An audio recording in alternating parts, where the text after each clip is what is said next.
What's up guys, this is John and you're watching Old Stuff is Cool. We have one unboxing as well as a stack of books of both trade paperbacks as well as single comics that have come in since pretty much January 1st. So if you enjoy haul videos, comic book videos, please be sure to hit the like button, subscribe if you like what you're seeing, and leave me a comment as well. Alright, so let's start off with the unboxing. This one comes from Whatnot, and I will say in today's haul, there's a lot of Spider-Man. Yeah, so for Spidey fans, I think you're gonna like the contents I'm sharing with you today. And it'll give you a chance too to talk a little bit about, or further talk about some of the runs and books I'm collecting this year. This definitely helps kind of chip away at some of those goals that I recently shared about in my latest video. Link up over there, if you want to check that out. 2025 goals.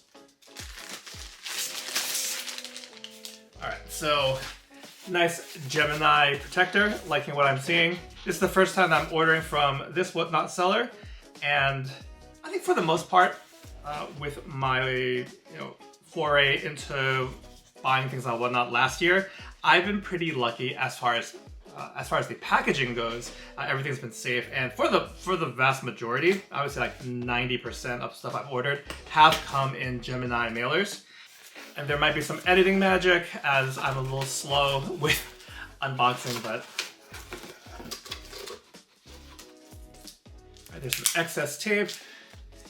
I personally like to use painter's tape anywhere with my comic books when shipping, just so there's no chance of it sticking and do a page tear or pull some color off the books. This is just obviously on the plastic stuff, but even some really strong tapes can cause damage to, I don't know, to the bags themselves. So I have freed my books from the tape. First one, let's start with the non-Spidey book, but we've got a key issue here of The Incredible Hulk, issue number 331. This one is for fans of Todd McFarlane will know it because it's the first issue on Incredible Hulk, as well as the kickoff, I believe, to Peter David's run, which I actually still need to read. I've read bits and pieces of it. I think I borrowed a volume from the library long ago. I'm just checking on the condition of it. There's a little bit of corner crease here. I know one big drawback on buying things from Whatnot is how good a look you have on the books. This is a mid-grade book, and I mean, maybe like VF minus. I'm still trying to improve in my ability to grade a book, but got a good price on this and appropriate for the grade. So happy to have this key issue. Hulk, it's not on my list of 2025 goals, but I do think there are a few Peter David, Todd McFarlane issues that I'd love to pick up. The second book in this run is a key issue from Amazing Spider-Man. We're talking about number 258 here. And this one is important because it's where Mr. Fantastic, Reed Richards, finds out that the black suit is alive. This one, condition-wise, is actually looking quite a bit better than the Hulk issue. And overall, I think I got a good price on both these books.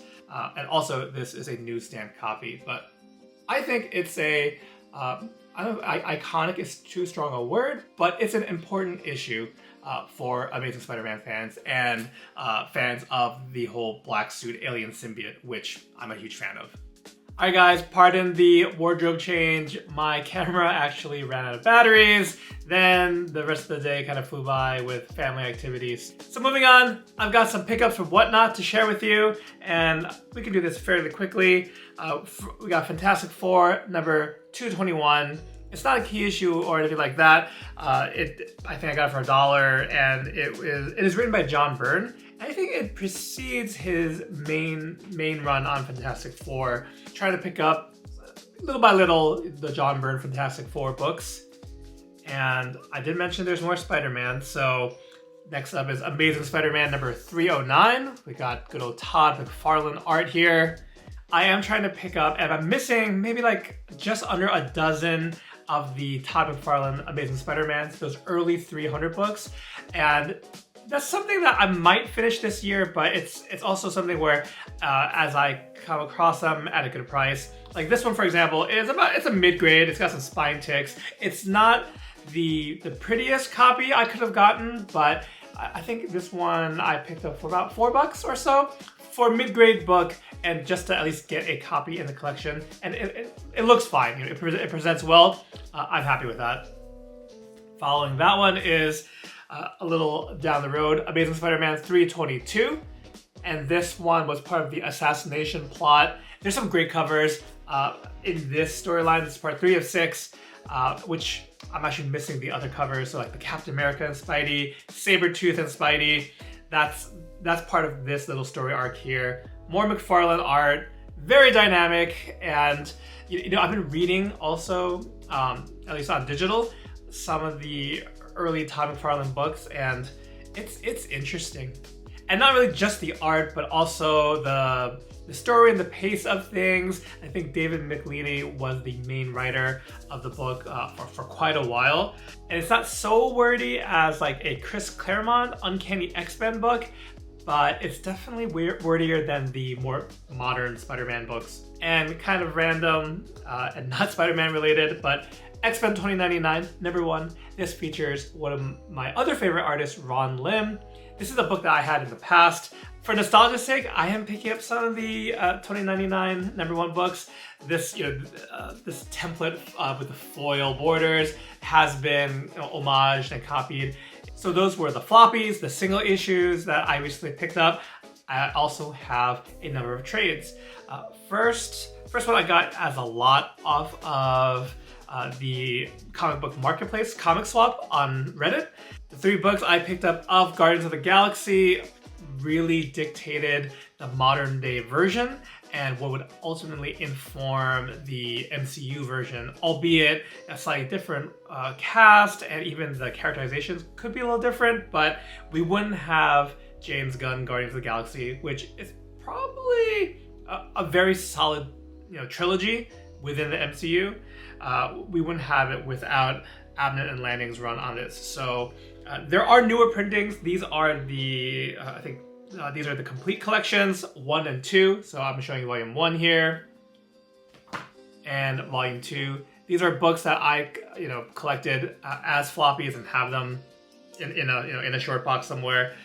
Between these 2 volumes, it's collected issues 1 through 12 from 2008. Holy cow, that I didn't realize it was that long ago. So volume 1 is issues 1 through 12, and then from the same series, issues 13 to 25 are captured in volume 2. And I think most of the characters here, although the costumes will differ, we didn't get Moondragon as part of the that cast. I think we wound up. Nebula kind of takes her place. There's not a 1-for-1. And even, like I said, characterizations and even kind of the characters got tweaked a little bit. In the comic books, Moondragon is the daughter of Drax. And we know that Drax's origin definitely got simplified, but probably for the best. It got simplified for the MCU. Even his characterization kind of melds his original, incarnation via Jim Starlin. And then later on, I think also written by Jim Starlin, there was a kind of a mentally challenged version of Drax, and Dave Bautista's version falls somewhere in between. It took too long to document all the changes. I for one, am able to separate the comics version and the movie version, so I'm not mad at the changes. And in general, I think if you're, for DC fans and people awaiting the movies, I would be prepared with many character changes. He's going to do his own version. He might, borrow bits and pieces from the comics, but I think most people should be ready for a fair amount of changes. But the third and last book that caps off the Dan Abnett and Andy Lanning run on Guardians is the Thanos Imperative. This one collects the Thanos Imperative miniseries as well as a few related one-shots. They even threw in a source book in here. But again, this kind of closes out that initial chapter of the Guardians of the Galaxy. Really good stuff. If you guys haven't checked out kind of this more modern take on Cosmic Marvel, I think jumping in on Guardians isn't bad. But if you're up for a deep dive, I would start at Annihilation. Annihilation is what kind of brings it all together. They make Annihilus a very interesting villain, and the whole negative zone and kind of the threat that they pose on our universe. So the Guardians of the Galaxy action on a very stellar, I think a very important run. And then last but not least, the last book in this haul video, it's still sealed. We have an omnibus, guys. Ultimate Spider-Man, Volume 4. Yeah, Volume 4. This is the standard cover. Picked this guy up off of Amazon. What is this one? This one retails for $125. I think with a coupon that was available at the time, I got this one for just over $50. So for a brand new omnibus, and it shipped and arrived in good condition, that's not too shabby. I've spoken about being such a fan of Ultimate Spider-Man. There's one volume after this as well, I should mention, which is the death. I forgot what the exact name is. I'll put it down here, but it is the death of Peter Parker Spider-Man, which gives way to Miles Morales, written by Brian Michael Bendis. And at this point, near the the latter half of the series, Mark Bagley isn't doing pencils anymore. Stuart Immonen steps in. I think he's a good match. There's a little bit cartoony nature to Immonen's work, but I think a worthy successor to continue and ultimately finish this version of Ultimate Spider-Man. So that concludes this unboxing and haul. Which book or books were your favorites? What have you been collecting? Let me know in the comments below. Otherwise, that's going to do it for this video. Remember, you can find me on Instagram as Old Stuff Is Cool. Feel free to message me there. Otherwise, I hope to catch you in the next one, guys. Take care.